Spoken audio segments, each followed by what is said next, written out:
सभी साथियों को प्यार भरा नमस्कार। जय हिंद। कैसे हो आप सभी लोग? उम्मीद करता हूं कि आप अच्छे हैं, मस्त हैं, स्वस्थ हैं। अपने पढ़ाई को निरंतर आप लोग जारी रख पा रहे हैं। देखिएगा, आज का अपना सेशन होने वाला है अपना सपना रीट का वादा जीत का सेशन नंबर 12। देखिएगा, इस सेशन नंबर 12 में अपन कौन कौन से टॉपिक कवर करने वाले हैं आइएगा मैं आपको एक बार बता देता हूं। अपन लोग आमेर का जो कछवार राजवंश है इसको लेकर के बातचीत करने वाले हैं। साथ ही साथ लोक नाट्य हैं, लोक नृत्य है, साहित्यकार है, राजस्थान के प्रसिद्ध नगर और स्थल है, इनका सुपर फास्ट तरीके से अपन लोग कंप्लीट रिवीजन करने वाले हैं। यानी आपको पढ़ने का एक तरीका मिल रहा है कि इतने कम टाइम में भी इन टॉपिक को किस प्रकार से अपन रिवीजन कर सकते हैं। आइएगा प्रारंभ करते हैं बिना किसी देरी के सेशन को। और अक्सर मैं कहता हूं कि रक्त बहा श्रृंगार करूं खामोश, यहां तलवार नहीं, ये धरती है महाराणा की, हार यहां स्वीकार नहीं, कतई स्वीकार नहीं। तो एक बार सभी को नमस्कार, जय हिंद। सभी का नमस्कार स्वीकार है, सभी का प्रणाम स्वीकार। तो आइए आप प्रारंभ करते हैं आज के सेशन को। पहला प्रश्न आपके सामने स्क्रीन पे आ रहा है। प्रश्न क्या है कि कौन से शिलालेख में कछवाहा राजवंश को रघुवंश तिलक कहा गया है? आमेर शिलालेख के अंदर, रामगढ़ शिलालेख में, बिजोलिया शिलालेख में, गेटोर में। देखिएगा, गेटोर की तो छतरियां हैं, गेटोर के अंदर कोई शिलालेख नहीं है। गेटोर की तो क्या है? छतरियां। और इन गेटोर की छतरियों में जो आमेर का राजवंश रहा है और उनकी छतरियां हैं, ईश्वरी सिंह वगैरह की नहीं है लेकिन सामान्य है। आगे इसका सही उत्तर बनेगा आमेर शिलालेख के अंदर जो आपके कछवाहा राजवंशी हैं उन्हें क्या कहा गया? रघुवंश तिलक कहा गया। माना जाता है कछवाहा राजवंश ये कुछ शब्द से बना, यानी लव और कुछ दो थे ना, और उससे कछवाहा माना जाता है। आगे एक बात और याद रखिएगा, यानी कि आमेर शिलालेख ये है कब का? 1612 ईस्वी का। और एक बात और बता दूं मैं, आमेर कछवाहों की राजधानी भी रही है। आमेर कछवाहों की क्या रही है? राजधानी। जैसे पहले राजधानी दौसा थी, दौसा के बाद में बात करते हैं तो जमवा रामगढ़ राजधानी रही, जमवा रामगढ़ के बाद में बात करते हैं तो खो नाम का स्थान राजधानी रहा, और इसके बाद में अब राजधानी बनती है आमेर। और आमेर के बाद में लास्ट में राजधानी कौन सी बनती है? तो आप कहेंगे जयपुर। एक बात और याद रखिएगा कि जयपुर का जो कछवाहा राजवंश है ये केवल जयपुर में नहीं है, इसके एक शाखा अलवर के अंदर भी है। इनका अगर प्राचीन बात करें तो ये नरवर ठिकाना माना जाता है, यानी नरवर ठिकाने से आए। और नरवर ठिकाने से आए, चलो ठीक है। और वर्तमान में अगर पूछा जाए आपसे भाई इनकी शाखाएं कितनी है? 2 हैं। एक तो जयपुर के कछवाहा हो गए और एक आपके अलवर के कछवाहा हो गए। एक तो जयपुर, और जयपुर के बाद में दूसरा आपका उत्तर आएगा अलवर। जैसे आप चौहानों में पढ़ते हैं, कई टाइप के चौहान, रणथंभौर के चौहान पढ़ते हैं, आप हाड़ौती के चौहान पढ़ते हैं, नाडोल के चौहान पढ़ते हैं, जालोर के चौहान पढ़ते हैं। वैसे ही आपको यहां पे याद रखना है, एक तो जयपुर वाले कछवाहा ही है, साथ के अंदर अलवर के अंदर भी आपका कछवाहा राजवंश है, प्रताप सिंह के द्वारा स्थापित किया गया। अब मैं आपको मुख्य शासक बता देता हूं। जैसे नंबर 1 पे अगर आपसे पूछा जाए पहले नंबर पे शासक कौन है, तो आपका उत्तर आएगा दुल्ले राय। पहले नंबर पे कौन? दुल्ले राय। दुल्ले राय के बाद में याद रखिएगा कौन आता है? कोकिल देव। दुल्ले राय के बाद में आता है कोकिल देव। और इसी कोकिल देव ने, ये देखिएगा मैं महत्वपूर्ण शासक बता रहा हूं, बीच में छोटे मोटे शासक छूटेंगे भी, लेकिन एक महत्वपूर्ण शासकों का कई बार अगर क्रम पूछ लिया जाए तो आप आसानी से उस प्रश्न को हल कर सकें। ये आ गया दुल्ले राज। दुल्ले राज के बाद में कोकिल देव। ये वही कोकिल देव है जिसने आमेर को राजधानी बनाया था। किसको राजधानी बनाया? तो आपका उत्तर आएगा आमेर को। कोकिल देव के बाद में यह आता है पृथ्वीराज कछवाहा, जो राणा सांगा के साथ में उस युद्ध में लड़ा था। कौन से युद्ध में? तो आप कहेंगे सर युद्ध में लड़ा था ना, खानवा के युद्ध में। इसके बाद में याद रखिएगा एक आता है भारमल। इसके बाद में कौन आएगा? इसके बाद में मुख्य शासक आता है भारमल। पृथ्वीराज कछवाहा के 12 पुत्र थे और 12 पुत्रों में जागीर बांट दी, जिन्हें 12 कोटड़ी कहा गया। अरे 12 थे तभी तो भारमल ने फिर क्या किया? चारों तरफ से इसे लगा के यार भाई जीने ही नहीं देंगे, तब जाके भारमल अकबर की धीनता स्वीकार कर लेता है। भारमल के बाद में आप कहिएगा कौन था? तो आप कहेंगे भगवंत दास था। भगवंत दास के बाद में फिर आप देखते हैं तो भगवंत दास का पुत्र कौन था? मान सिंह प्रथम था। कौन था? मान सिंह प्रथम। मान सिंह के बाद में याद रखिएगा आप जानते हैं कि मिर्जा राजा जयसिंह, और इसके बीच में एक शासक और भी आ जाता है जिसका नाम आता है भाव सिंह। कौन आता है? तो आप कहेंगे सर भाव सिंह आता है। भाव सिंह के बाद में याद रखिएगा मिर्जा राजा जयसिंह। भाव सिंह के बाद में कौन? तो आपका उत्तर आएगा मिर्जा राजा जयसिंह, जिसे अपन क्या कहते हैं? जयसिंह फर्स्ट भी कहते हैं। इसके बाद में जैसे ही आता है अपन तो एक आता है राम सिंह, एक आता है राम सिंह, और राम सिंह के बाद में आता है बिशन सिंह। राम सिंह के बाद में कौन आता है? तो आपका उत्तर आएगा बिशन सिंह आता है। याद रहेगा? इतना रहेगा सर, क्यों नहीं रहेगा। इसके बाद में देखिएगा, अब बिशन सिंह के बाद में कौन आएंगे? तो आप कहेंगे सवाई जयसिंह। और एक चीज मैं आपको बता के आया था, कल ही की क्लास में चर्चा हुई, सवाई जयसिंह के दो पुत्र थे, एक था ईश्वरी सिंह, एक था माधो सिंह। एक था ईश्वरी सिंह और दूसरा कौन था? तो आपका उत्तर आएगा माधो सिंह। तो पहले ईश्वरी सिंह शासक बनता है, बाद में कौन बनता है? तो याद रखिएगा माधो सिंह बनता है। इन दोनों का क्रम भी आपको याद रखना है। ईश्वरी सिंह माधो सिंह के बाद में आप कह सकते हैं सवाई प्रताप सिंह। कौन बना? तो आप कहेंगे सवाई प्रताप सिंह शासक बनता है। अब इसके बाद में एक लाइन और याद करनी है आपको, छोटा सा ट्रिक तो क्या है, वैसे लाइन है सीधा सीधा, जजरा मामा। याद रखिएगा कौन है? जजरा मामा याद रखना आपको, जजरा मामा। क्या याद रखेंगे? जय जय रा मा मां बोले तो मान सिंह द्वितीय। अब मान सिंह प्रथम तो आ चुका है, मान सिंह द्वितीय। इस मां का मतलब आप कहेंगे माधो सिंह द्वितीय। इस मां का मतलब क्या हो जाएगा? माधो सिंह द्वितीय। इस रा का मतलब आ जाएगा राम सिंह द्वितीय। इस रा का मतलब राम सिंह द्वितीय। इस जे का मतलब आ जाएगा जय सिंह तृतीय। और इसके बाद में आता है आप कहेंगे जगत सिंह। आप कहेंगे जय सिंह तृतीय कौन सा आ गया? सुनिएगा, ये जय सिंह फर्स्ट आ गया कौन सा? मिर्जा राजा। जय सिंह सेकंड आ गया कौन सा? सवाई जय सिंह। और इसके बाद में आप बात करते हैं तो आपका जय सिंह तृतीय कौन सा आ गया? ये वाला। तो जजरा मामा। लास्ट में मान सिंह सेकंड रहा है, और मान सिंह सेकंड जो आपके क्या बने थे आप जानते हैं। यानी जब अपन पढ़ते हैं राजस्थान का, तो राज्यपाल से ठीक पहले राज प्रमुख कौन हुआ करते थे? मान सिंह द्वितीय। मान सिंह प्रथम कौन थे? ये रहे मान सिंह प्रथम। दुल्ले राय, कोकिल देव, पृथ्वीराज कछवा, भारमल, भगवंत दास, मान सिंह, भाव सिंह, मिर्जा राजा जय सिंह, राम सिंह, बिशन सिंह। ये दोनों शासक बीच में छोटे हैं, लेकिन कई बार पेपर में पूछ ली जाते हैं। हालांकि और भी कई आएंगे, पूर्णमल वगैरह मोमिने ने लिखे। इसके बाद सवाई जय सिंह, जय सिंह के बाद ईश्वरी सिंह, फिर माधो सिंह।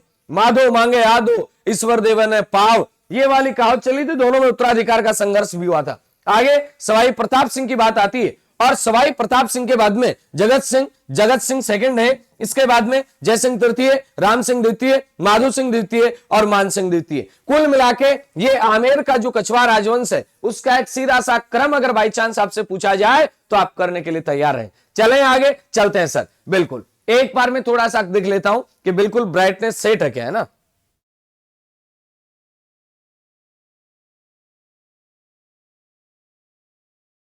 हाँ जी, अब देखिएगा नेक्स्ट प्रश्न आपके सामने आ रहा है दूसरा, कि दुल्ले राय कछवा का मूल नाम क्या था।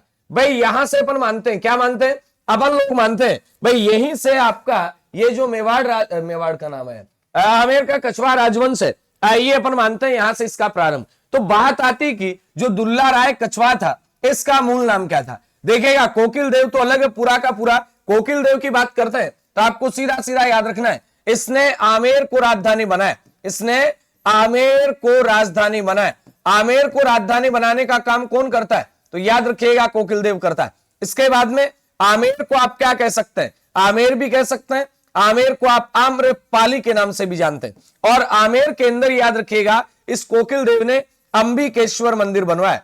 अंबिकेश्वर मंदिर ये किसने बनवाया? तो आपका उत्तर आएगा अंबिकेश्वर जो मंदिर है ये कोकिल देव के द्वारा ही बनवाया जाता है। और इसी शाखा में आगे चल करके एक तो निकलते हैं सेखा शाखा निकलती है, और एक निकलती है नरूका शाखा। यानी ये जो सेखा निकले, इसी सेखा के आधार पर अपना जो सेखा वाटी है, ये सेखा वाटी बसा हुआ है। और इसी सेखा के जो वंशज हैं वो क्या कहलाते हैं? तो आपका उत्तर आएगा शेखावत कहलाते हैं। और शेखावतों के आधार पर क्या शेखावाटी बसा हुआ है। इसके बाद में बात आती है सर इसका मूल नाम क्या था? तेजकरण। बिल्कुल सही बात है, यानी दुल्ले राय कछवाहा का मूल नाम क्या था? तो आप कहेंगे तेजकरण। एक बात और याद कर लीजिएगा, दुल्ले राय दया से दुल्ले राय याद रहेगा। दुल्ले राय कछवाहा की शादी जो है ना, ये शादी होती है रालन सिंह चौहान की पुत्री से। किसकी पुत्री से? तो याद रखिएगा रालन सिंह चौहान की पुत्री से। और इस पुत्री का नाम था सुजान कंवर। क्या नाम था? सुजान कंवर।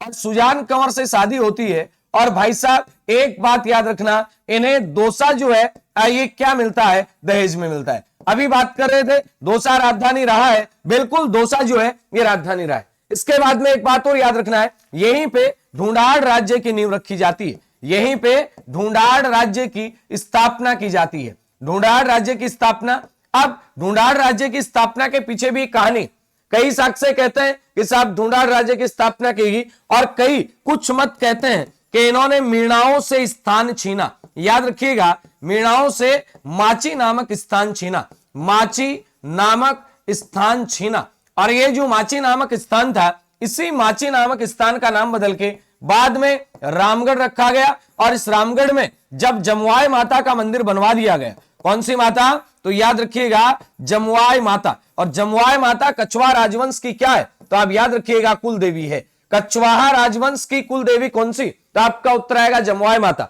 नाम क्या रखा गया माची का, रामगढ़। और यही रामगढ़ बाद में जाके क्या बन गया, जमवा रामगढ़। यानी कछवाहा राजवंश की राजधानी क्या जमुआ रामगढ़ भी रही है, बिल्कुल रही है। ढूंढाड़ की राजधानी जमुआ रामगढ़ रही है। आपसे पूछे आमेर राजधानी रही, आप कहेंगे बिल्कुल आमेर भी राजधानी रही। आमेर राजधानी किसने बनाई, कोकिल देव ने। लेकिन जमुआ रामगढ़ और दूसरा राजधानी पहले बना दी जाती किसके द्वारा, दुल्ले राय के द्वारा। चलें आगे, चलते हैं आगे। देखिएगा नेक्स्ट प्रश्न है, किसके शासन काल में संत कृष्णदास पयहारी, पयहारी आएगा, संत कृष्णदास पयहारी, पथहारी नहीं है, पयहारी ने गलताजी में रामानुज संप्रदाय की स्थापना की।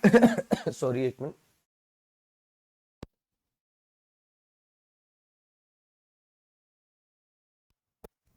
तो याद रखिएगा, मैं यह बता रहा था कि संत कृष्णदास पयहारी ने गलताजी में, एक बात याद करना, गलताजी की जब बात आती है आप सीधा सीधा क्या कहेंगे, गलताजी को उत्तरी तोताद्री के नाम से जानते हैं।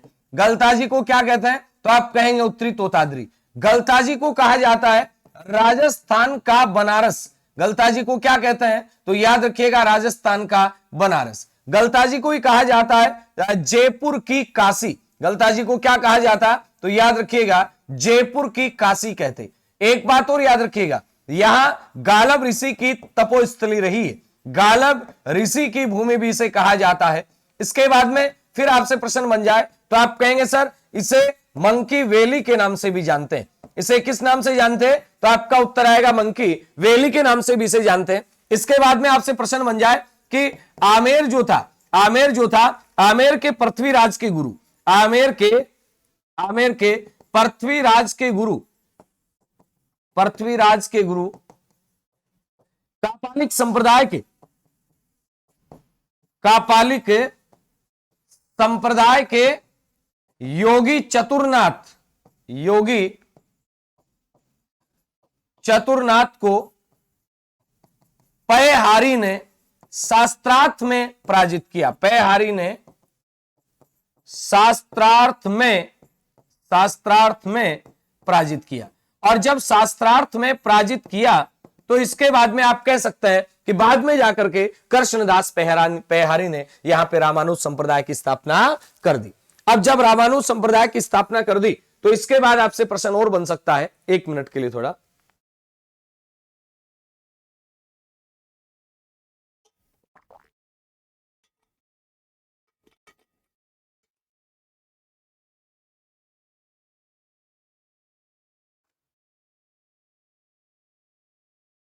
हाँ जी, चलें आगे। अब इसके बाद में आपसे प्रश्न बनेगा और क्या बन सकता है, क्या कोकिल देव के बारे में आपको बता दिया, भारमल के बारे में कहानी आगे आएंगे जैसे जैसे अपन देखेंगे। और पृथ्वीराज के बारे में एक बात और याद कर सकते हैं, इनके 12 पुत्र थे। क्या थे इनके, तो आप कहेंगे 12 पुत्र। और इन्हीं 12 पुत्रों के आधार पर क्या बनती है, तो आप कहेंगे 12 कोठड़ी बनती है। क्या बनती है, 12 कोठड़ी। और एक बात और याद रख लेना, यही पृथ्वीराज है जिन्होंने खानवा के युद्ध में भाग लिया, जिन्होंने खानवा के युद्ध में राणा सांगा का साथ दिया। खानवा के युद्ध में राणा सांगा के साथ थे कौन, पृथ्वीराज कछवाहा। एक बात और याद रखना, इनकी पत्नी का नाम आता है बालाबाई, और बालाबाई को कहा जाता है आमेर की मीरा। बालाबाई को क्या कहा जाता है, तो याद रखिएगा बालाबाई को कहते हैं आमेर की मीरा। प्रश्न सीधा बन सकता है, आमेर की मीरा के नाम से ये किस शासक किसको जाना जाता है, तो आप कहेंगे बालाबाई को। अब बात चल रही है तो याद कर लो,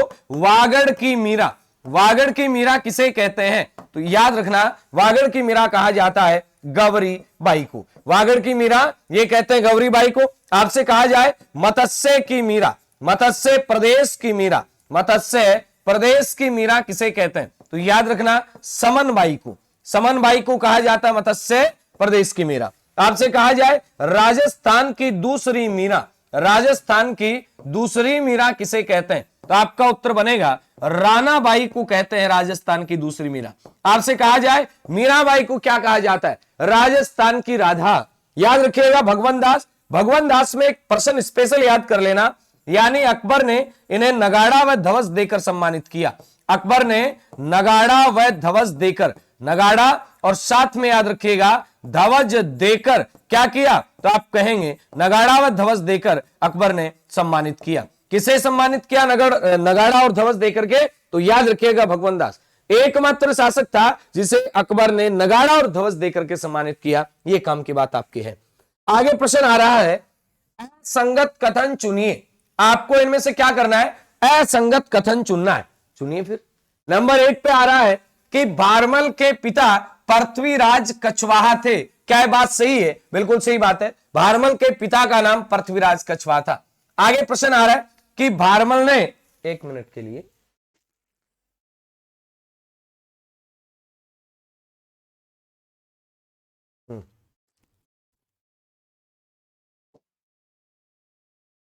हाँ, पहला तथ्य है भारमल के पिता पृथ्वीराज कछवाहा थे। बिल्कुल सही बात।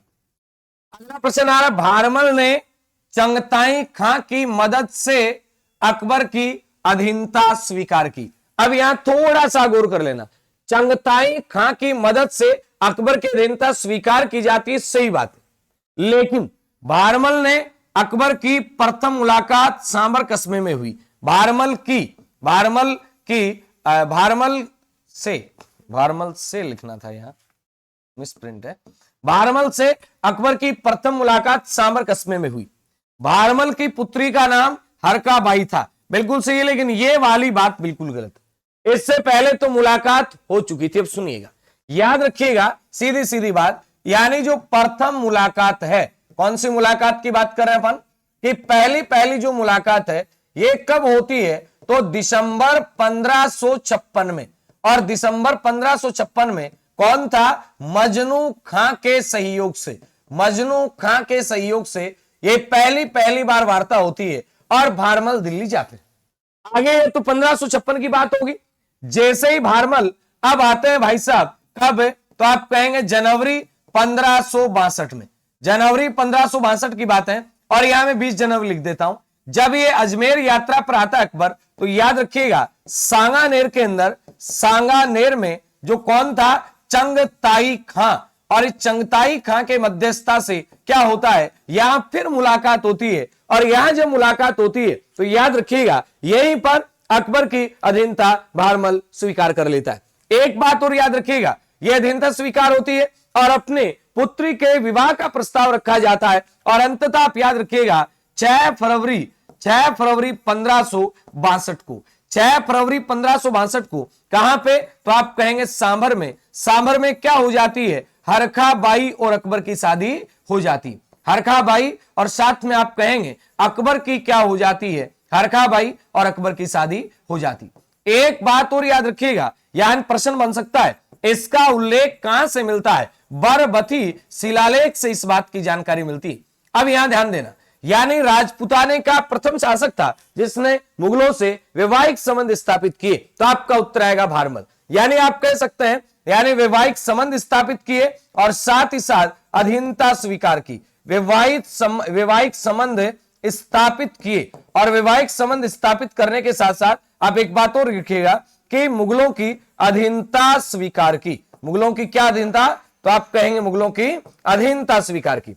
इसके बाद में प्रश्न बन सकता है, भारमल ही एक ऐसा आदमी था जिसे शुरुआत के अंदर ही अकबर ने 5000 का मनसब दिया। अकबर ने कितने हजार का मनसब दिया? तो आपका उत्तर आएगा 5000 का मनसब दिया। एक बात और याद रखिएगा, अमीर उल उमरा की उपाधि दी। अमीर उल उमरा के अलावा आप कहेंगे राजा की उपाधि दी। इसके अलावा आप कह सकते हैं जब चित्तौड़ आक्रमण हुआ तो चित्तौड़ आक्रमण में साथ रहा। इसके अलावा आप कह सकते हैं चित्तौड़ आक्रमण में साथ था। इसके अलावा आप कह सकते हैं कि नागौर दरबार का विचार इसने दिया। नागौर दरबार का विचार ये भी आपका इसी का था। नागौर दरबार कब लगा था? नागौर दरबार 1570 में लगा था। और जब नागौर दरबार 70 में लगा तब बहुत सारे से एक शासक थे, उन्होंने अकबर की अधीनता स्वीकार कर ली। तो सीधी सीधी बात याद रखेंगे कि 5000 का मनसब दिया जाता है, अमीर उल उमरा की उपाधि दी जाती है, राजा की उपाधि। और ये तमाम जो काम है ये भारमल ये किसके टाइम में करता है? तो याद रखिएगा अकबर के टाइम में। किसके टाइम में?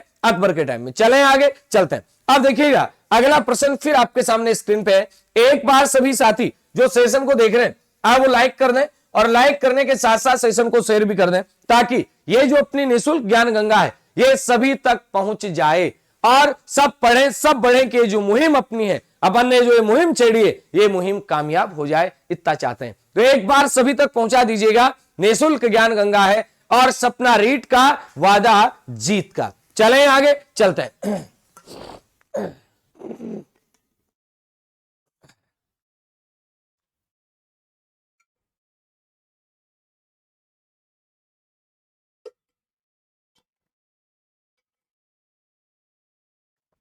प्रश्न आ रहा है, आमेर के किस शासक को चौगान खेलों का संरक्षक कहा जाता है?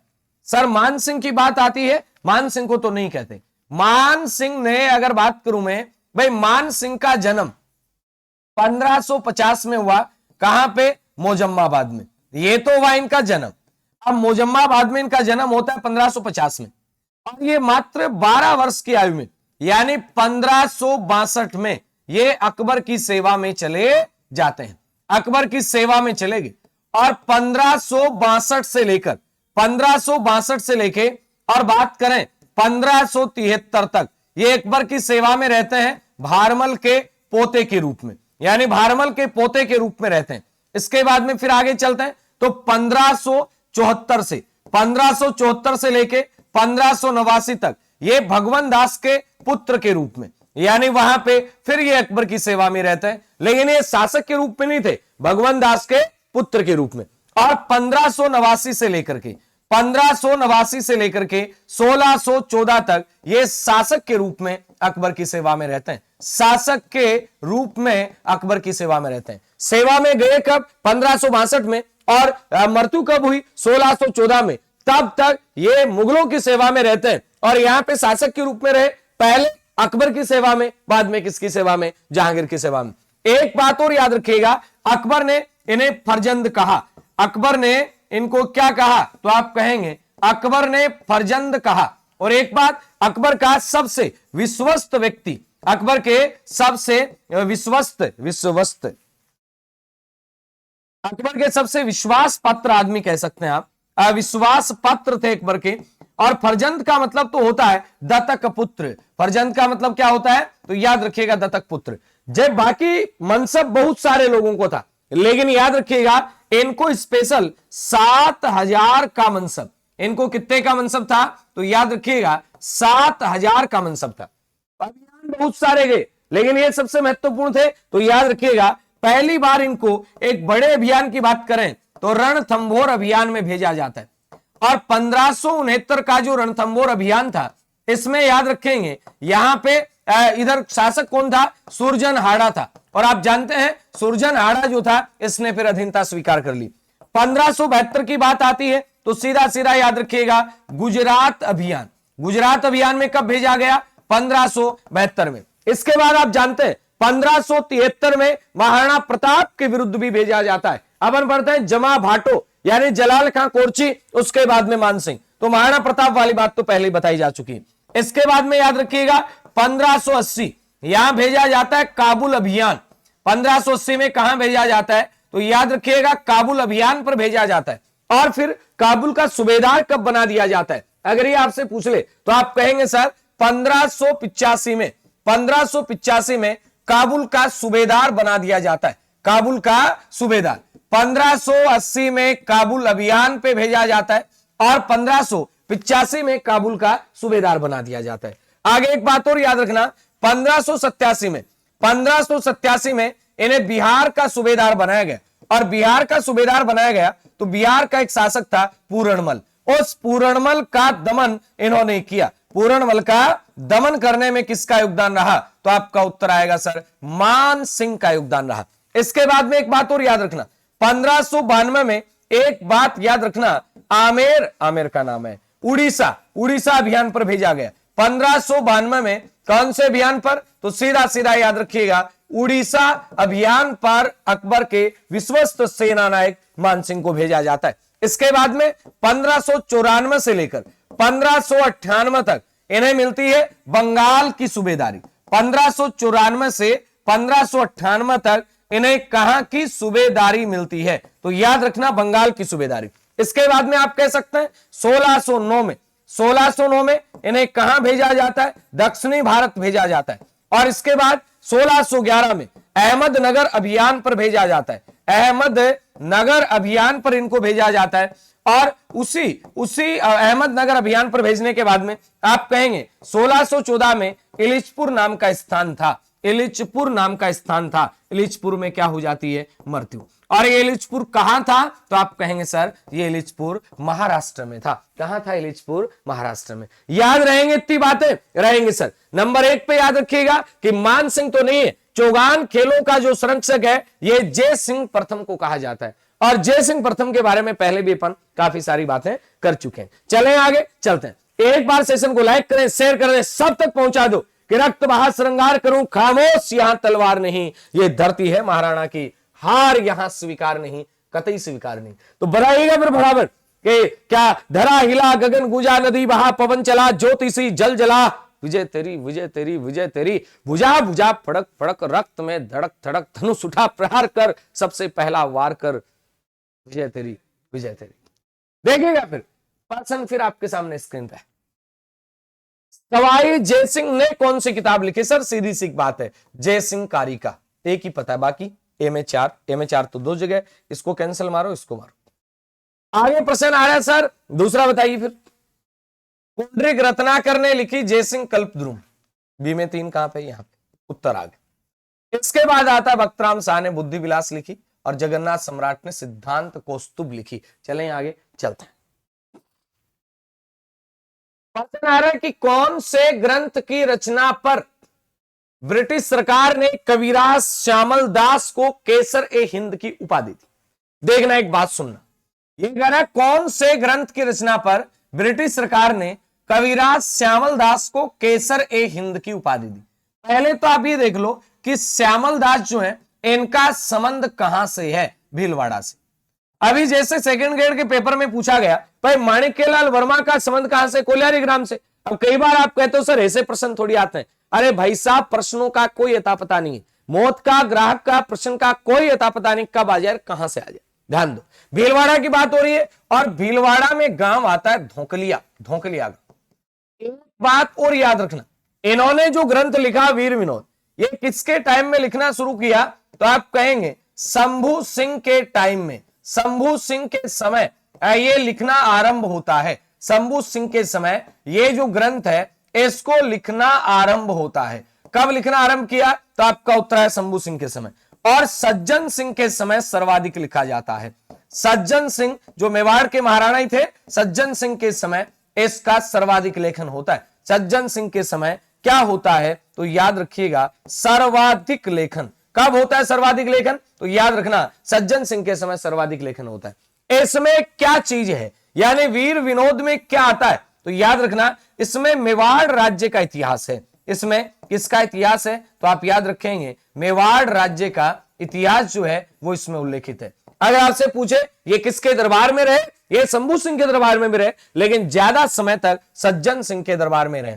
ये जो वीर विनोद है ये कुल मिला के याद रखना 4 खंडों में बटा हुआ है। कितने खंडों में? 4 खंडों के अंदर वीर विनोद है किसका वीर विनोद? श्यामल दास का। आगे बात आती है वंश भास्कर और वीर सतसई। सर ये दोनों इनके हैं ही नहीं, ये सूर्यमल मिश्रण के हैं, ये सूर्यमल मिश्रण के। और एक बात याद कर लेना, सूर्यमल मिश्रण का संबंध कहां से है? तो आपका उत्तर आएगा सर बूंदी से है। और इन्होंने एक किताब लिखी राम रंजट। कौन सी? भाई ये दोनों तो थी। इनके अलावा एक किताब आती है इनकी राम रंजट। इसके अलावा बलवंत विलास, राम रंजट के साथ आप कहेंगे बलवंत विलास, ये भी किसका आता है? सूर्यमल मिश्रण का। इसके बाद में आता है छंदोमयुख। इनके बाद में आता है कौन सा? तो आप कहेंगे छंदोमयुख। इसके बाद में फिर आता है धातु रूपावली। कौन सी? तो आप कहेंगे धातु रूपावली, ये भी इनका ग्रंथ आता है। इसके बाद में आप कहेंगे सती रासो, सती रासो ये भी इनका ग्रंथ आता है। इसके बाद में याद रखिएगा डिंगल कोश, ये भी इनका ग्रंथ आता है। इसके बाद में याद रखिएगा वंश समुच्चय, ये भी इन्हीं का ग्रंथ आता है, वंश समुच्चय। लेकिन इनके दो जो मुख्य ग्रंथ हैं वो कौन से हैं? तो आपका उत्तर आएगा वंश भास्कर वीरसत। बाई चांस यही पूछे जाते, नो चांस अगर इनमें से आ जाए, विराम रंजट है, बलवंत विलास है, छंदोमयूख है, धातु रूपावली है, सती रासु है, डिंगल कोश है, वंश समुच्चय, ये किसके हैं? तो आपका उत्तर आएगा ये आपके किसके? सूर्यमल मिश्रण के। चलें आगे चलते हैं। अगला प्रश्न फिर आपके सामने स्क्रीन पे है, सुमेलित करें। आपको सुमेलित करना है, 4 ऑप्शन आपको मिलेंगे और आप इन्हें सुमेलित कीजिएगा। नंबर 1 पे आ रहा है पृथ्वीराज रासो, पृथ्वीराज रासो, पृथ्वीराज रासो नहीं आएगा यहां पे, पृथ्वीराज रासो नहीं आएगा भाई साहब, यहां आएगा पृथ्वीराज राठौड़।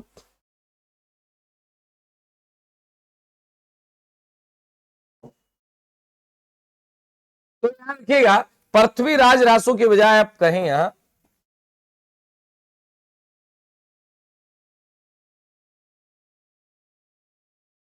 पृथ्वीराज जो राठौड़ है, पृथ्वीराज राठौड़। पृथ्वीराज राठौड़ की बात आती है, इन्होंने कौन सा ग्रंथ लिखा था? वेली कृष्ण रुक्मणीरी, वेली कृष्ण रुक्मणीरी। इसके बाद में आता है दुर्सा आढ़ा, दुर्सा आढ़ा ने लिखा कीर्तार बावनी। इसके बाद में आती है महाराणा कुंभा, महाराणा कुंभा ने लिखा संगीत मीमांसा। और फिर आता है महाकवि माघ, इन्होंने लिखा शिशुपालवत। बात आती सीधा सीधा संगीत मीमांसा की, तो बात ही क्या करें, मैं यहां कुछ एक बात कर लेता हूं।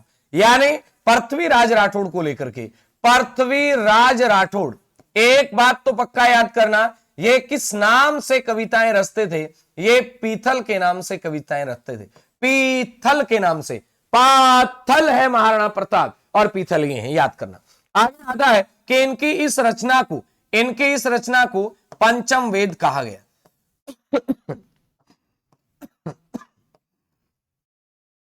पंचम वेद कहा गया है, याद रखिएगा, सॉरी 19वां पुराण कहा गया है।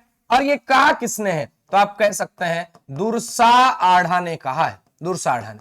इसके बाद ध्यान देना, इन्हीं का एक ग्रंथ आता है दसम भागवतरा दूहा, ये भी किसका आता है? तो याद रखिएगा ये भी पृथ्वीराज राठौड़ का, दसम भागवतरा दूहा। इसके बाद में इनकी किताब और आती है जिसका नाम आता है गंगा लहरी। कौन सी लहरी? गंगा लहरी। और जब बात करते हैं दुर्सा आढ़ा की, तो दुर्सा आढ़ा ने कीर्तार बावनी लिखी, एक इन्होंने विरुद्ध छिहत्तरी भी लिखी थी, विरुद्ध छिहत्तरी, विरुद्ध छिहत्तरी, ये भी किसकी है? तो याद रखिएगा विरुद्ध छिहत्तरी भी दुर्सा आढ़ा की है। महाकवि माघ शिशुपालवत, इनका संबंध कहां से आता है? तो याद रखिएगा भीनमाल से आता है। भीनमाल बोले तो जालोर के अंदर, भीनमाल बोले तो कहां पे आता है? तो आप कहेंगे जालोर के अंदर आपका भीनमाल आ जाता है। चले अगले प्रश्न की ओर चलते हैं।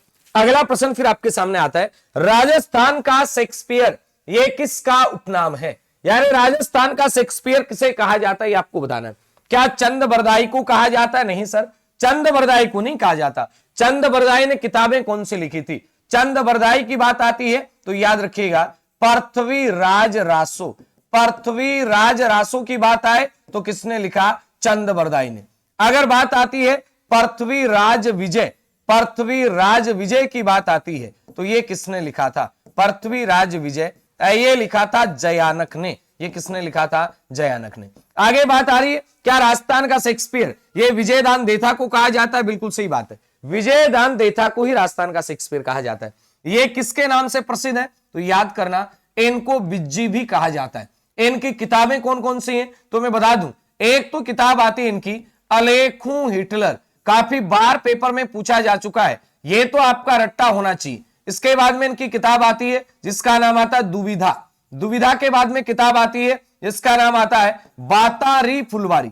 और बातारी फुलवारी को लेकर के विवादित सा एक फैक्ट आता है, भाई जो अपने बोर्ड की किताब आती है, जो अपने स्कूलों में चलने वाले किताब है, वहां पे इसके खंड 13 लिख रखे हैं, बाकी बातारी फुलवारी के खंड कितने हैं? 14। इसके बाद में इनकी किताब आती है जिसका नाम आता है मारो बदलो, और मारो बदलो के बाद में एक किताब और आती है इनकी जिसका नाम आता है तीड़ो राव। क्या आता है? तीड़ो राव।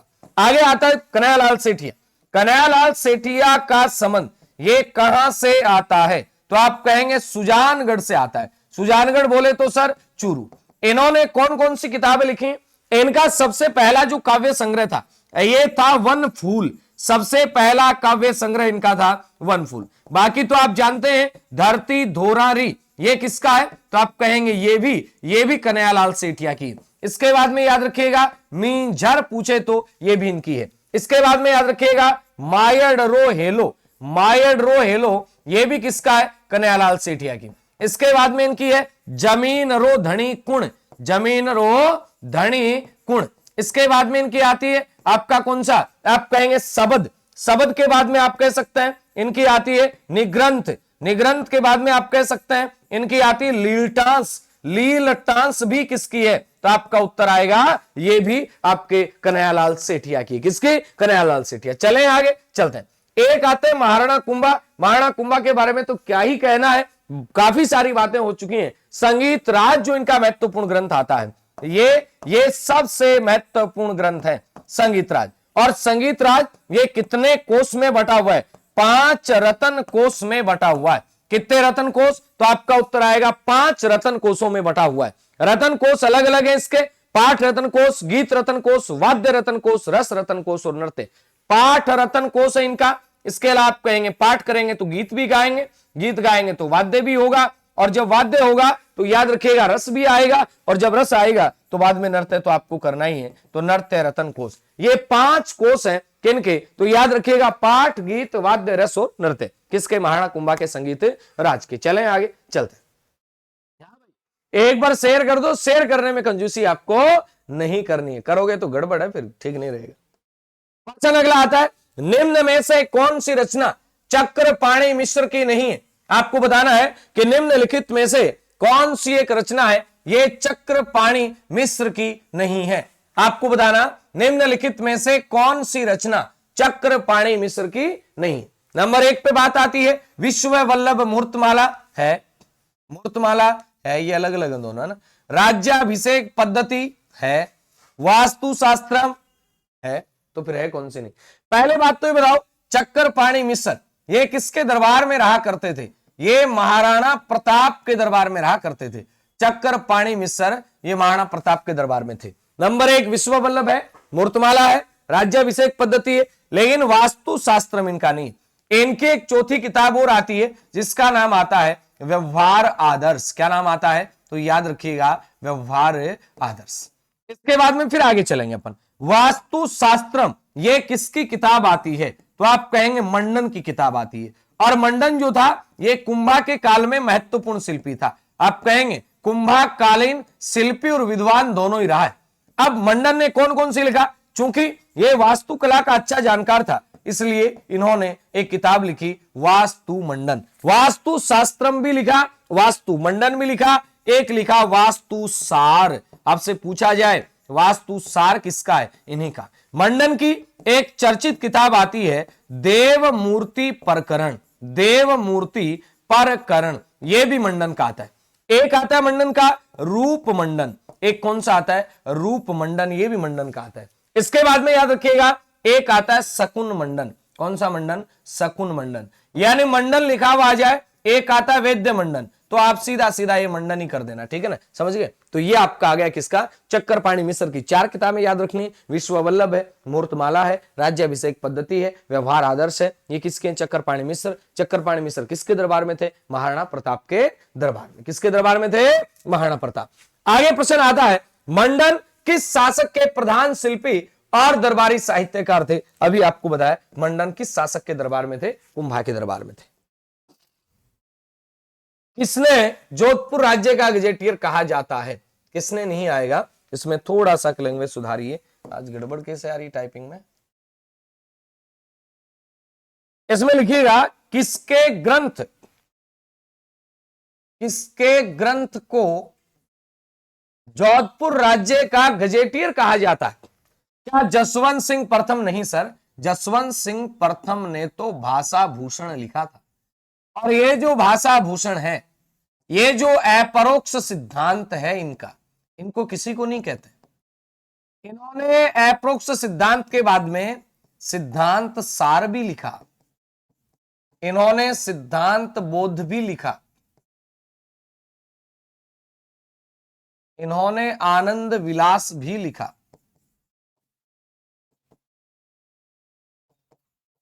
इन्होंने गीता महात्म्य भी लिखा। लेकिन बात आती दुर्साड़ा, अरे अभी बात करके आए थे कीर्तार बावनी, महत्वपूर्ण ग्रंथ है इनका, इन्हीं का ग्रंथ आता है विरुद्ध क्षेत्री। याद कर लेना 1800 सॉरी के नाम आपका जो 1500 क्षेत्र वाला हल्दी घाटी का है तो उसको लेकर के विरुद्ध 76। इसके बाद में कर्नल जेम्स टोड नहीं है तो कौन है? मोहनोत नैणसी। मोहनोत नैणसी ने एक ग्रंथ लिखा था मारवाड़ रा परगनारी विगत, मारवाड़ रा परगनारी विगत, मारवाड़ रा परगनारी विगत। ये किसका ग्रंथ आता है? तो याद रखिएगा मारवाड़ रा परगनारी विगत, ये आता है मोहनोत नैणसी का। चले आगे चलते हैं। आगे फिर प्रश्न आता है आपके सामने, क्या आता है देखिएगा कि निम्न में से मेवाड़ क्षेत्र का नृत्य नहीं है। आपका उत्तर क्या बनेगा? मेवाड़ क्षेत्र का नृत्य नहीं है। इसका मतलब भाई साहब आपको यह पता होना चाहिए कि मेवाड़ क्षेत्र का नृत्य कौन सा है। मेवाड़ क्षेत्र का नृत्य नहीं है। क्या गेर नृत्य मेवाड़ का है? रण नृत्य मेवाड़ का है सर? है। मैंने कहा ढोल नृत्य मेवाड़ का है। भवाई नृत्य है, फिर है कौन सा? नहीं सुनो मैं बता दूं, ढोल नृत्य मेवाड़ का नहीं है तो है कहां का? सीधा सीधा है ढोल नृत्य सर जालोर का। आपसे पूछा जाए ढोल नृत्य जालोर का, अब सीधा साग देखिएगा। अगर मैं आपसे कहूं कि गेर कहां किया जाता है, गेर मेवाड़ के अंदर भी होती है और गेर बाड़मेर में, दोनों में होती है। गेर का नृत्य किया कब जाता है? तो आप कहेंगे होली के बाद। होली के बाद गेर नृत्य होता है और ये मुख्यतः बात करें तो पुरुष प्रधान नृत्य, पुरुष प्रधान। आगे रण नृत्य की बात आती है तो आप कहेंगे ये मेवाड़ का नृत्य है और ये सरगड़ा जो पुरुष है, सरगरा जो पुरुष है, ये इसको करने का काम करते हैं। ढोल नृत्य की बात है आपको बताया जालोर का, और जालोर में ढोल के साथ एक लुम्बर नृत्य और होता है, ये भी आप नोट कर लेना। भवाई नृत्य की बात आती है, ये मेवाड़ का है। इसका प्रवर्तक अगर आपसे पूछा जाए तो आप कहेंगे बाघोजी, ये इसके प्रवर्तक है। बाघोजी हैं कहां से? तो आप कहेंगे सर केकड़ी से। केकड़ी बोले तो सर अजमेर में, केकड़ी बोले तो अजमेर के। लेकिन ये नृत्य किया कहां जाता है? ये प्रवर्तक हैं, तो ये तो इसके प्रवर्तक हैं, यानी इसको मुख्य धारा में लाने का काम मान लीजिएगा। उदयपुर या मेवाड़ क्षेत्र में बात करें तो ये जो नृत्य भवाई है ये स्त्री भी करते हैं और पुरुष भी करते हैं। अगर आपसे पूछा जाए क्या कि रूप सिंह किस नृत्य के कलाकार हैं, तो आप कहेंगे ये भवाई नृत्य के। एक आती है अस्मिता काला, और अस्मिता काला के बारे में पूछा जाए ये भी इनका है। एक आती है श्रेष्ठा सोनी, श्रेष्ठा सोनी, ये कौन से नृत्य के कलाकार है? ये भवाई नृत्य के। एक बात याद करना, ये क्षेत्रीय नृत्य भी आता है और यही नृत्य इसे अपन व्यवसायिक नृत्यों की श्रेणी में भी रख सकते हैं, यानी जिससे पैसा कमाया जाए। आगे फिर प्रश्न आता है क्या? अब मैं एक क्षेत्रीय नृत्यों को लेकर के आपको थोड़ा सा बता देता हूं। भाई ये अपना राजस्थान का मानचित्र है। मैंने कहा ये राजस्थान का, ये आ गया भाई साहब राजस्थान का मानचित्र। अब राजस्थान के मानचित्र में अपन क्षेत्रीय नृत्यों को अंकित करते हैं। नंबर 1 पे बात आती शेखावाटी। भाई ये वाला शेखावाटी बेल्ट है सर। शेखावाटी में आपको ध्यान रखना है कि कौन कौन से नृत्य हैं जो शेखावाटी में किए जाते हैं। याद रखिएगा शेखावाटी में बहुत सारे नृत्य होने को, तो अपन महत्वपूर्ण नृत्य कौन से हैं आइएगा उनकी बात करते हैं। नंबर 1 पे याद रखिएगा शेखावाटी में गींदड़ नृत्य होता है। गींदड़। अगर बात की जाए चंग कहां पे? शेखावाटी में। अगर बात की जाए डफ कहां पे? शेखावाटी में। दिख रहा है? दिख रहा है। अगर बात की जाए कच्ची घोड़ी, ये कहां पे होता है? ये भी शेखावाटी में होता है। अगर बात की जाए लहूर नृत्य, ये कहां होता है? ये भी शेखावाटी में। अगर बात की जाए जिंदाद नृत्य, जिंदाद नृत्य, ये भी शेखावाटी में। इसके बाद में यहां पे आता है अलवर। अलवर में एक नृत्य होता है स्पेशल जिसको कहते हैं खारी नृत्य। कौन सा नृत्य? खारी। इसके बाद में फिर आगे चले तो नीचे आता है भरतपुर। भरतपुर में अगर आपसे नृत्य पूछे जाएं तो आपका उत्तर क्या आएगा? भरतपुर में नृत्य आता है एक तो बम्ब नृत्य, एक आता है चरकूला नृत्य, चरकूला नृत्य, और एक आता है हुरंगा नृत्य। कौन सा?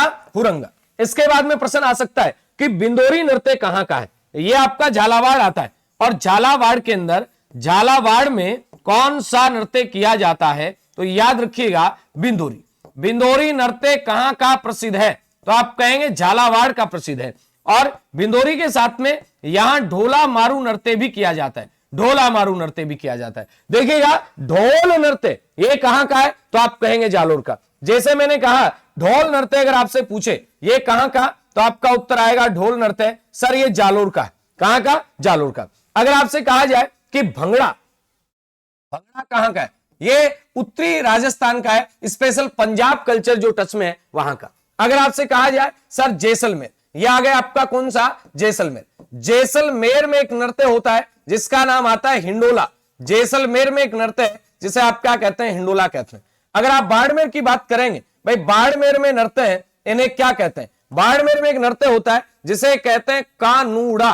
कानूड़ा कहां का? बाड़मेर का। और आपसे कहा जाए गेर कहां की? बाड़मेर। एक बात और याद रखना, अगर मारवाड़ की बात की जाए आपसे, भाई मारवाड़ में कौन कौन से नृत्य किए जाते हैं? तो आप कहेंगे मारवाड़ में एक तो होता है घुड़ला। घुड़ला कहां का? तो आप कहेंगे मारवाड़ का। एक होता है डांडी, डांडिया नृत्य। डांडिया नृत्य कहां का? तो आप कहेंगे मारवाड़ का। और इसके बाद में एक बात और याद रखिएगा, झांझी नृत्य ये भी कहां का है? तो आपका उत्तर आएगा मारवाड़ का है। झांझी नृत्य भी कहां का आ जाएगा? तो आपका उत्तर आएगा मारवाड़ का आ जाएगा। ठीक है, इतनी बातें याद रख लेनी आपको। सीधा सीधा शेखावाटी वाले काफी बार पूछे जा रहे, तो याद कर लेना। झालावाड़ में कौन सा है? बिंदोरी है। भरतपुर में बम्ब, बम्ब भरतपुर का है भाई साहब। और यहां बात कर रहे हैं ढोल कहां का? जालोर का है। आपसे पूछा जाए मारवाड़ में कौन से, तो आप बता देंगे घुड़ला, डांडिया, झांझी। इसके बाद पूछा जाए जैसलमेर, हिंडोला, बाड़मेर में कौन सा, तो आप कहेंगे कानूड़ा जो नृत्य है ये कहां किया जाता है? ये बाड़मेर में किया जाता है। चलें अगले प्रश्न की ओर, चलें क्या?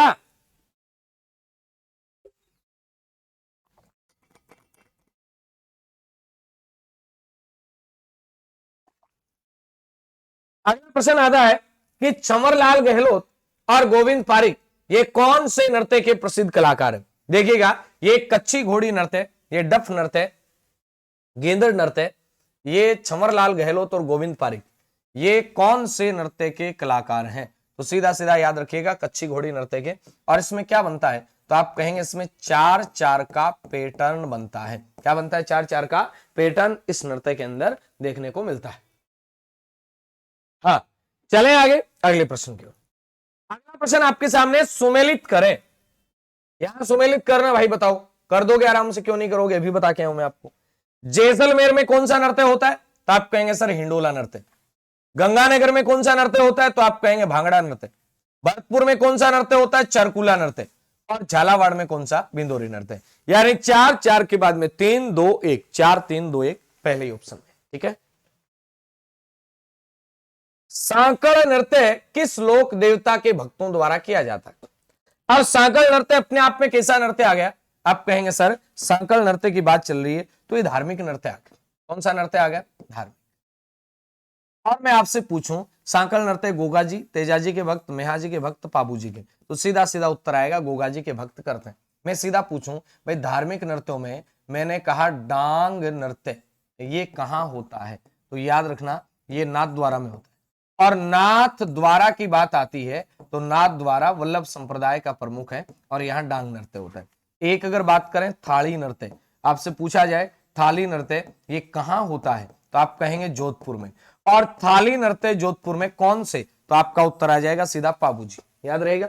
इसके बाद में याद रखना कि करौली जो है, करौली में जो केला देवी का मेला लगता है, केला देवी, यहां पे एक नृत्य होता है और इस नृत्य का नाम आता है, क्या नाम आता है ना, वो लांगुरिया, लांगुरिया नृत्य, लांगुरिया नृत्य। इसके बाद में याद रखिएगा सीधा सीधा कि 13 ताली नृत्य, रामदेव जी, रामदेव जी से संबंधित एक नृत्य आता है जिसका नाम आता है 13 ताली नृत्य।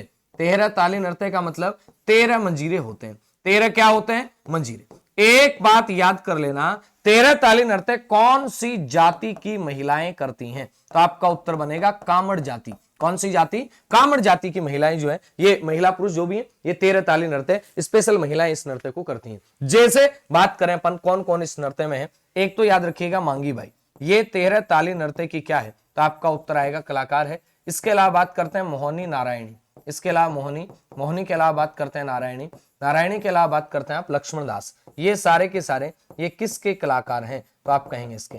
एक और नृत्य आता है जिसका नाम आता है अग्नि नृत्य। इसका संबंध कहां से है? आपका उत्तर बनेगा अग्नि नृत्य कहां से? बीकानेर से। और इसके प्रवर्तक बोले तो कौन सा संप्रदाय ये नृत्य करता है? जसनाती संप्रदाय। क्या बोल करके करता है? तो याद कर लेना, फतेह है फतेह। फायरे फायरे किस कारण घोष है? ये भीलों कारण घोष है। और फतेह फतेह कहते हुए कौन सा? तो आप कहेंगे जसनाती संप्रदाय करते हैं। अगला प्रश्न आ रहा है, राजस्थान में रम्मत का उद्भव कहां से हुआ? रम्मत का उद्भव तो कहां से हुआ और प्रसिद्ध कहां के? दोनों में फर्क है, ध्यान देना। क्या टोंक से हुआ क्या? नहीं सर, टोंक की बात आती है तो याद रखना चार बेंत नाट्य, ये टोंक का प्रसिद्ध है, लोकनाट्य है। इसमें मुख्य नाम बता दूं मैं बंदे का, करीम खान निहंग। इसमें मुख्य नाम बंदे का क्या था? करीम खान निहंग। इसमें चार चीजें होती हैं चार बेंत में। एक तो भक्ति आधारित होता है, एक आप बात करेंगे श्रृंगार आधारित होता है, एक बात करेंगे आपका रकीब खानी होता है, और रकीब खानी के बाद में एक नाम और याद कर लेना, गम्माज। ये 9 चांस ऐसा प्रश्न आए, लेकिन बाई चांस आ जाए तो क्या करोगे? करना पड़ेगा ना। बात करते हैं भरतपुर की। भरतपुर में सीधा सीधा याद रखिएगा, रसिया दंगल। रसिया दंगल कहां के प्रसिद्ध है? तो आपका उत्तर आएगा भरतपुर।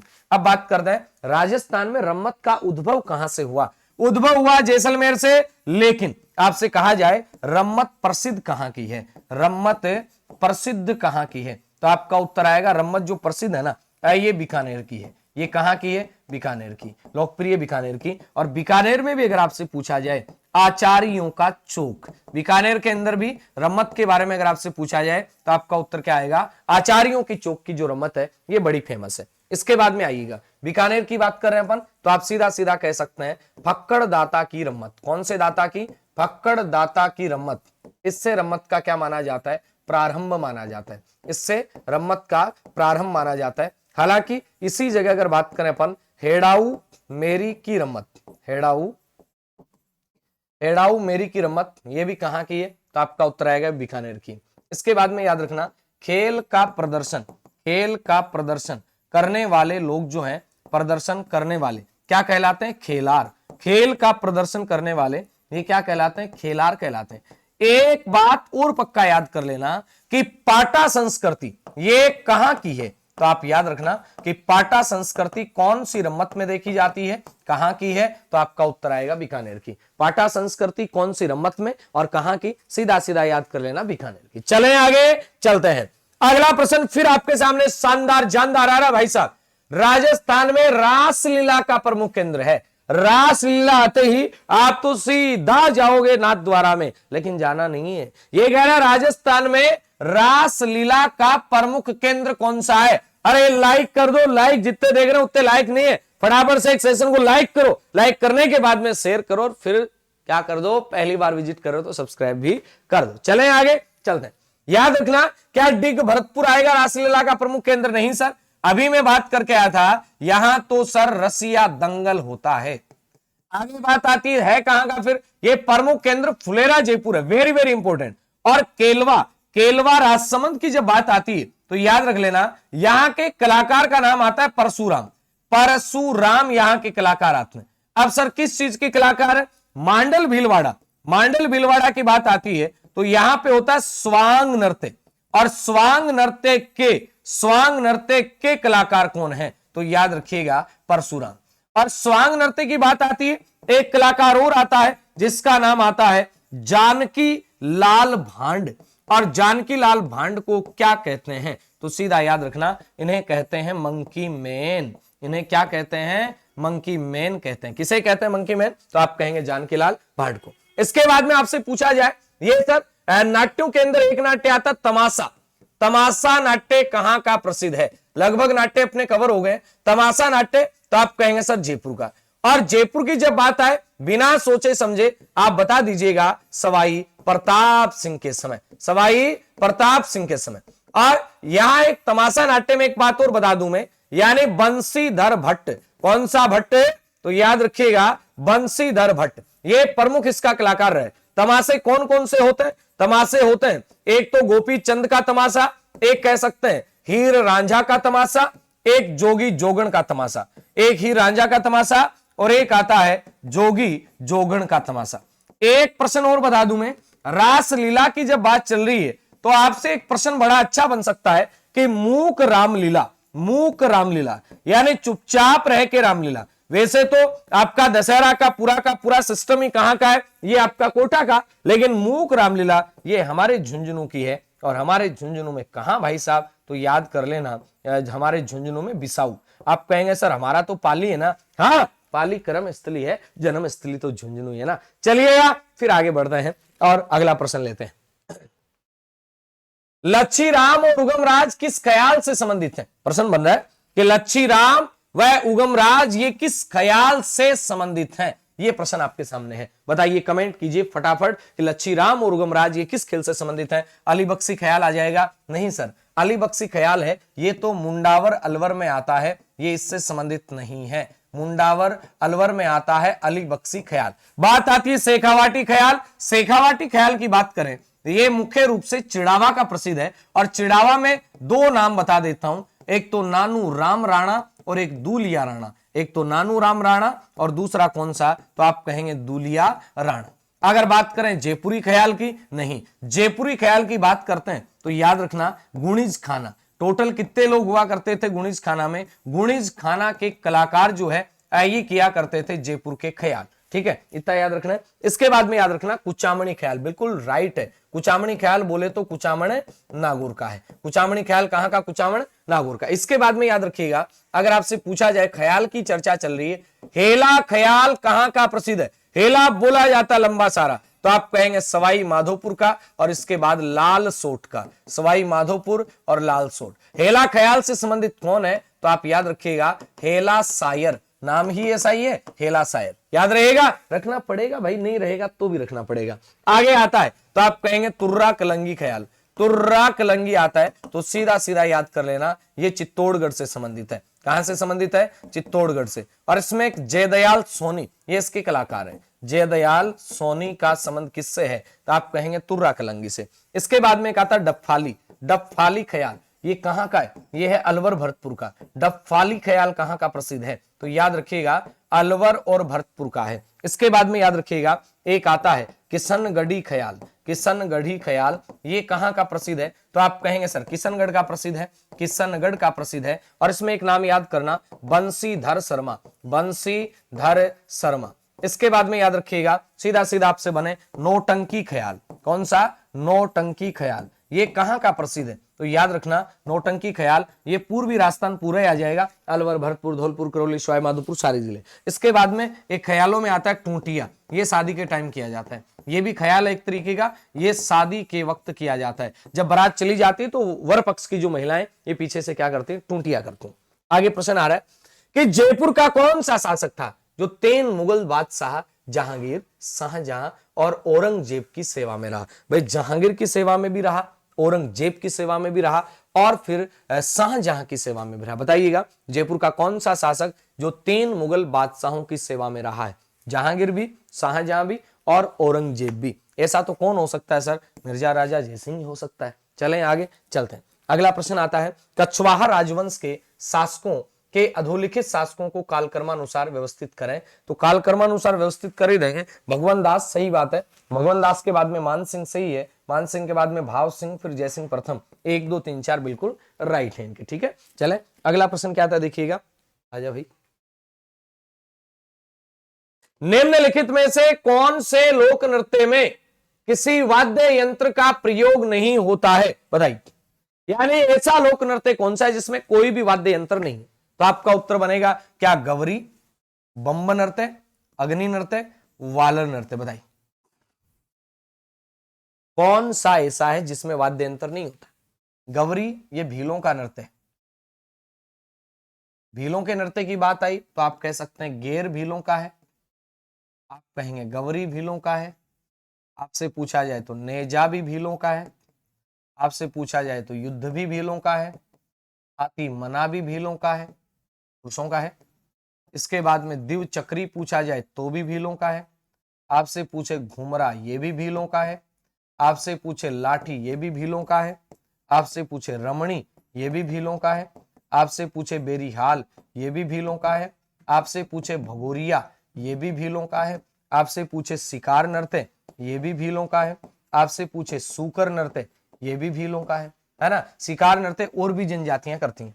आगे बात आती है बम्ब नृत्य, ये तो क्षेत्रीय नृत्य आ जाता है।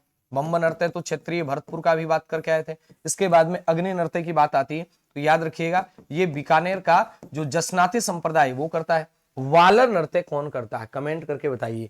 वालर नृत्य ही ऐसा है जो बिना किसी वाद्य यंत्रों के किया जाता है। अब जो वालर करेगा वो क्या करेगा, कमेंट करके बताओ फटाफट। जो वालर करेगा वो मोरिया भी करेगा, जो वालर करेगा वो जमारा भी करेगा, जो वालर करेगा वो मांदल भी करेगा, जो वालर करेगा वो लूर भी करेगा, जो वालर करेगा वो सरकूद भी करेगा, जो वालर करेगा वो रायण भी करेगा। फटाफट कमेंट करके बताओ कि ऐसा कौन सी जनजाति है जो वालर नृत्य करती है। चलें आगे, कुछ खुद भी बता दिया करो। विभिन्न नृत्यों के बारे में निम्नलिखित कथनों पर विचार करें और कौन सा कथन असत्य है, गलत कथन कौन सा है। भाई गेंदड़ तो शेखावाटी का नृत्य, सही बात है। कच्ची घोड़ी में नकली घोड़ों का प्रयोग किया जाता है, सही बात है। असली घोड़े थोड़ी होते हैं, नकली घोड़े होते हैं। राई और बुढ़िया कालवेलिया नृत्य हो, बाबा बाबा गलत। राई और बुढ़िया ये तो गौरी नृत्य के पात्र हैं। आगे बात आती 13 ताली नृत्य कामड़ जनजाति की महिलाओं द्वारा किया जाता है, सही बात है। तो ये सारी बातें सही है। अगला प्रश्न आ रहा है, बिहारी सतसई कौन सी भाषा का ग्रंथ है। जल्दी से कमेंट करके बता दीजिएगा कौन सी भाषा का ग्रंथ है। नया प्रश्न है, बाकी और जो है वो अपन नेक्स्ट सेशन में करेंगे। आज के लिए इतना काफी है। एक बार के लिए सभी साथी लाइक कर दें सेशन को, बाकी मिलते हैं नए सेशन में। Okay bye bye, take care, जय हिंद जय भारत।